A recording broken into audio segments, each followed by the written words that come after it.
Happy Tuesday po sa ating lahat. Ako si Benison Estareja. Bago po tayo mag-proceed sa ating forecast, alamin muna natin kung anong nga bang aasahan ngayong buwan ng Hunyo.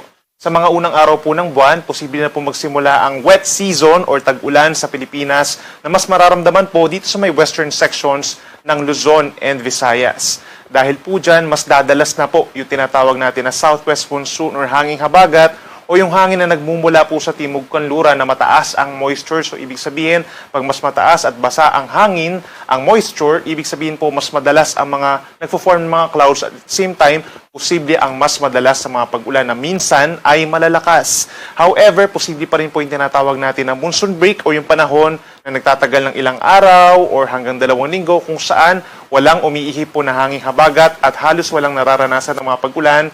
And at the same time, magiging mainit at malinsangan muli ang panahon at maaaring magtagal pa yan sa mga susunod na buwan habang nasa panahon po tayo ng southwest monsoon. And for June 2026, posible pong 1 hanggang 2 bagyo sa loob ng Philippine Area of Responsibility.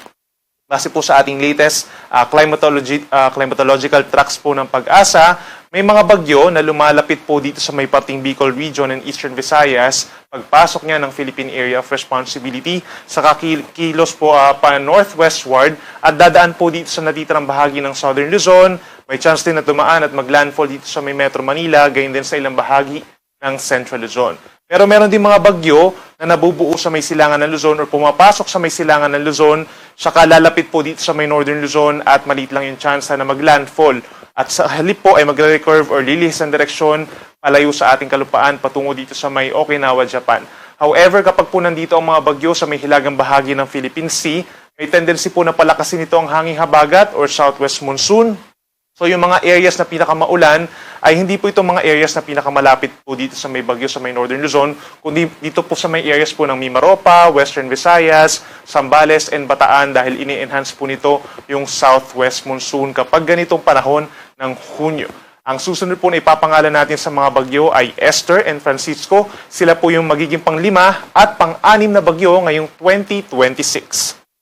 Ngayong araw naman po at maging sa mga susunod na araw, andyan pa rin po yung epekto ng southwest monsoon o yung basang hangin galing po dito sa may timog kanluran, also known as the hanging habagat.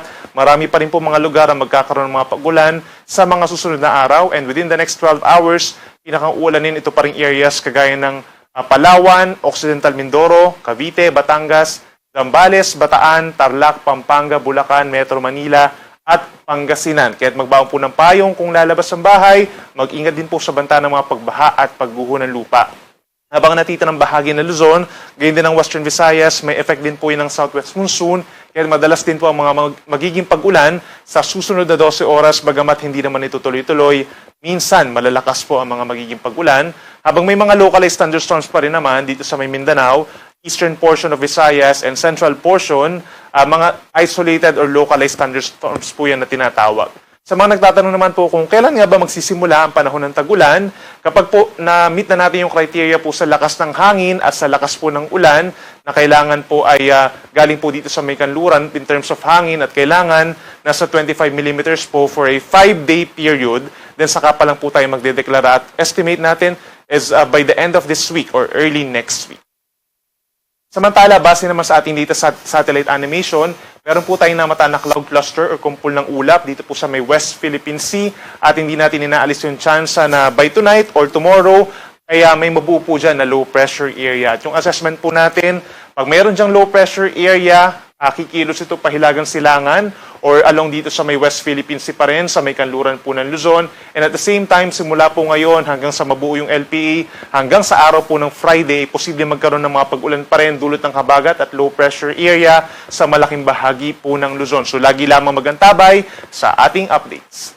Bukas naman, that's Wednesday, 2 araw po ng Hunyo, pinakamalalakas pa rin ng mga pag-ulan dulot ng southwest monsoon sa western section po of Luzon, kabilang na dyan ng Occidental Mindoro, Cavite, Batangas, Metro Manila, gayon pa rin dito sa may Bulacan, Pampanga, Tarlac, Zambales, Bataan, Pangasinan, La Union, at Benguet. Kaya sa ating mga kababayan po na lalabas ng bahay bukas, make sure na meron tayong baon na payong or kapote at mag-ingat pa rin sa banta ng mga pagbaha at pagguho ng lupa.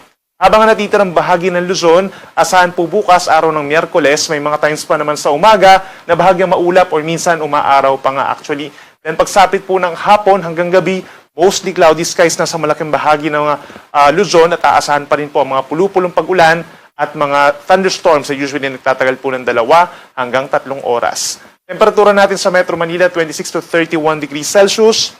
Sa may Baguio, 17 to 21 degrees lamang. Habang dito naman sa may Tuguegarao and Legazpi, hanggang 33 degrees Celsius. Sa ating mga kababayan po sa may Palawan, mas mababawasan na po yung mga pag-ulan, lalo na dito sa may central and southern portions. Sa umaga, medyo umaaraw pa, no? Pero pagdating dito sa may northern part, kabilang ang Calamian Islands, maulap na kalangitan na ang iiral at sasamahan po ito ng kalat-kalat na ulan and thunderstorms. For the entire Palawan, pagsapit po ng hapon hanggang gabi, mataas ang tsansa ng mga pag-ulan at thunderstorms. Dito naman sa Visayas, pinakamataas ang tsansa ng ulan sa may western portions, lalo na sa may Aklan and Antique. Umaga pa lamang, may tsansa na po ng mga pag-ulan dulot ng habagat.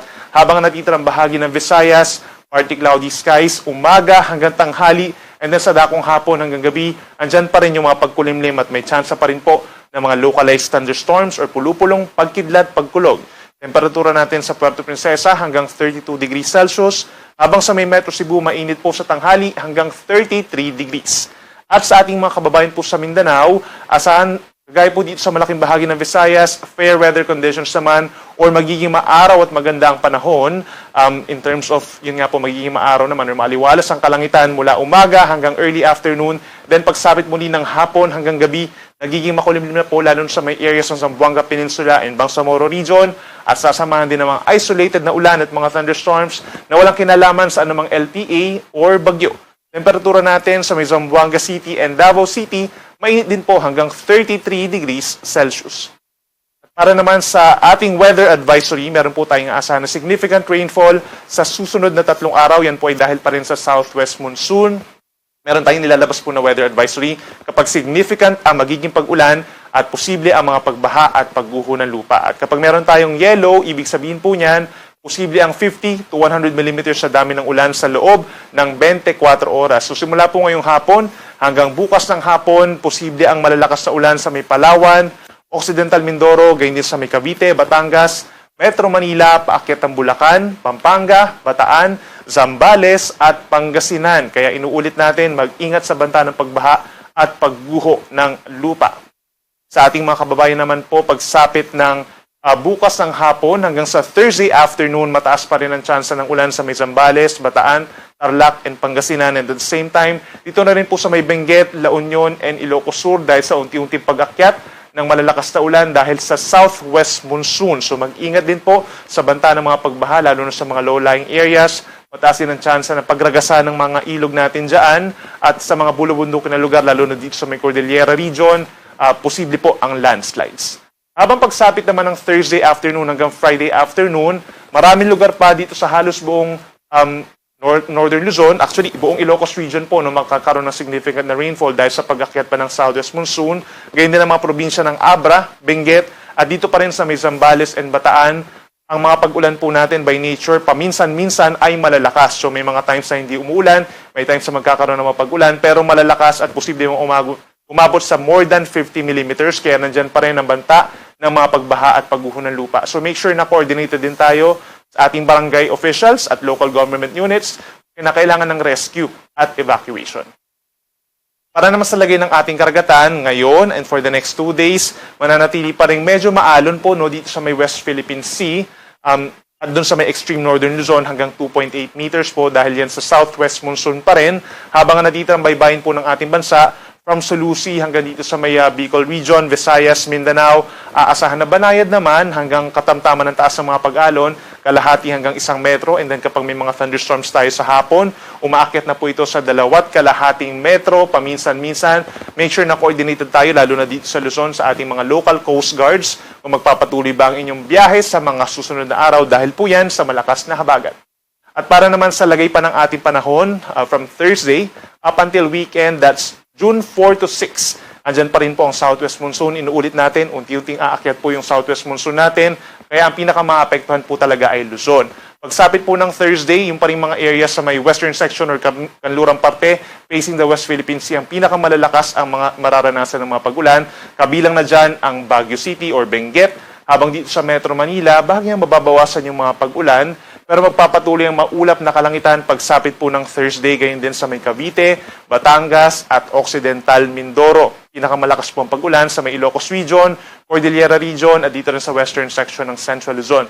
Pagsapit ng Friday, mas mababawasan na yung mga pag-ulan natin pero mananatili pa rin malakas nga dito sa may Ilocos Region, Abra, Benguet, Zambales and Bataan. Ang Metro Manila, maulap pa rin ang kalangitan at may tsansa pa rin ng mga pag-ulan. Mababawasan naman yung pag-ulan sa may Bicol Region and Quezon. Habang pagsapit ng weekend, mas mababawasan pa yung mga pag-ulan at yung mga lugar na uulanin. So more on dito na lamang sa may Metro Manila, pakyat ng Zambales, Bataan, Tarlac, Ilocos Region at dito rin sa may Abra at Benguet. Sa ating mga kababayan po sa Visayas, unlike dito sa Luzon na magiging maulan, from Thursday to Saturday, asahan naman ng fair weather conditions. So, ibig sabihin, magiging maaraw naman in general ang panahon, lalo na sa umaga hanggang early afternoon. And then sa dakong hapon hanggang sa gabi, nagkakaroon muli ng mga cumulonimbus clouds or mga thunderstorm clouds na magkakos ng mga minsang malalakas na mga pag-ulan. Usually, minuto po yan hanggang 2 oras ang tinatagal nito. No? Depende na po sa severity ng mga thunderstorm. So, ang temperature natin, magiging mainit bago magkaroon ng mga pag-ulan sa Metro Cebu hanggang 33 degrees, gayon din sa may Iloilo at sa may Tacloban. Habang sa ating mga kababayan po sa Mindanao, kagaya sa Visayas, from Thursday up until Saturday, make sure po na meron tayong panangga sa init dahil mananatili pa rin maaraw ang kalangitan mula umaga hanggang tanghali sa mga magbibrigada eskwela po or nagpe-prepare para sa pasukan by next week. Mataas ang tsansa ng mga pag-ulan pagsapit ng hapon pa hanggang gabi sa malaking bahagi ng Visayas and Mindanao. So make sure na yung mga lalabas po dyan ng mga kaguruan natin at yung mga papasok na rin sa trabaho from Thursday up until Saturday, uminom po ng tubig para maiwasan ng heat stroke or pagkahilo. Ang ating sunset, 6:22 ng gabi at ang sunrise bukas,